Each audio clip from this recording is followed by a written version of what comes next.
బడ్జెట్లో క్రీడలకు 5% నిధులు కేటాయించాలని నల్గొండ జిల్లా PD and పీఈటీల association chairman Bommapala Giribabu కోరారు. వ్యాయామ విద్యను ప్రత్యేక పాఠ్యాంశంగా చేర్చాలని అన్నారు. సోమవారం నల్గొండ పట్టణంలోని మంత్రి క్యాంపు కార్యాలయంలో ఏర్పాటు చేసిన మీడియా సమావేశంలో ఎమ్మెల్సీ డీసీసీ అధ్యక్షుడు శంకర్ నాయక్ మాట్లాడుతూ, కాంగ్రెస్ ప్రభుత్వం అధికారంలోకి వచ్చిన రేవంత్ రెడ్డి సీఎంగా అయిన తర్వాత అనేక సంక్షేమ కార్యక్రమాలు చేపట్టడం జరుగుతుందని తెలిపారు.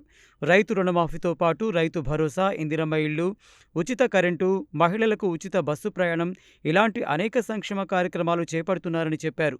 ప్రభుత్వ సంక్షేమ పథకాలను ప్రజలకు వివరించే బాధ్యత కార్యకర్తలు తీసుకొని రాబోయే స్థానిక ఎన్నికలలో పార్టీ అభ్యర్థుల గెలుపే లక్ష్యంగా పనిచేయాలన్నారు. బీఆర్ఎస్, బీజేపీల విమర్శలను తిప్పికొట్టాలన్నారు. కాంగ్రెస్ పార్టీ చేపడుతున్న అభివృద్ధి సంక్షేమ పథకాలను ప్రతి ఒక్కరూ హర్షించాలన్నారు. ఈ కార్యక్రమంలో మాజీ మున్సిపల్ చైర్మన్ బుర్రి శ్రీనివాసరెడ్డి, నల్గొండ వ్యవసాయ మార్కెట్ చైర్మన్ జూకూరి రమేష్, మాజీ జెడ్పీటీసీ, కాంగ్రెస్ పార్టీ నల్గొండ పట్టణ అధ్యక్షుడు గుమ్ముల మోహన్ రెడ్డి, మాజీ జెడ్పీటీసీ బొంగూరు లక్ష్మయ్య తదితరులు పాల్గొన్నారు. ఎట్లా అంటే రైతు భరోసా అని పదే టీఆర్ఎస్ వాళ్ళు బదనాం చేస్తూ ఉన్నారు. కానీ ఇవాళ Rythu Bharosa at a time ఇవాళ నల్గొండ జిల్లాలో దాదాపు 4,97,000 మందికి యాజ్ ఆన్ టుడే ఇప్పటిదాకా లెక్కలు చెప్తా ఉన్నాను మీకు. నేను 603 కోట్ల రూపాయలు జమ అయింది ఇప్పటిదాకా. గతంలో రుణమాఫీ జరిగింది 2,004 కోట్లు, 2,44,000 మంది రైతులు రుణమాఫీ జరిగింది. ఇప్పటిదాకా రైతులకు జరిగిన మేలు ఇది. ఆ తర్వాత మా ప్రభుత్వం వచ్చిన తర్వాత ఈ మధ్య కాలంలోనే సన్నబియ్యం ఇచ్చింది, భూభారతి చట్టాన్ని తీసుకొచ్చింది, ఆ తర్వాత బోనస్ ఇచ్చింది, ఇందిరమ్మ ఇండ్లు ఇచ్చింది. ఈ కార్యక్రమాలని కాంగ్రెస్ ప్రభుత్వం చేస్తూ ఉంది.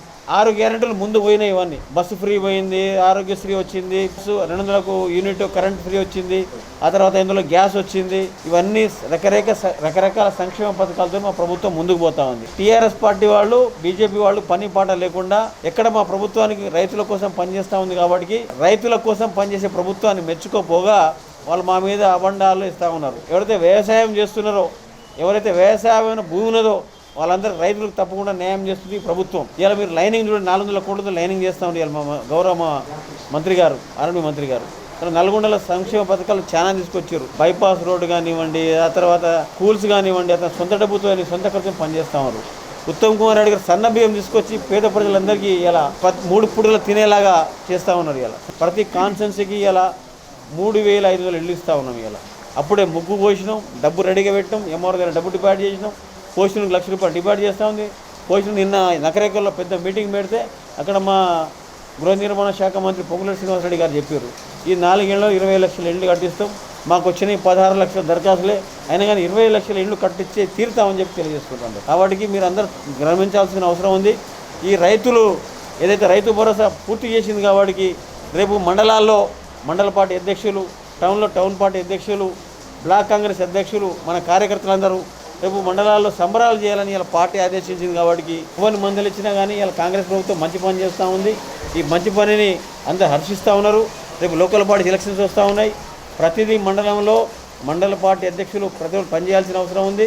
కార్యకర్తలందరూ కూడా కంకణం పట్టుకుని కంకణ బదులు పనిచేయాలి.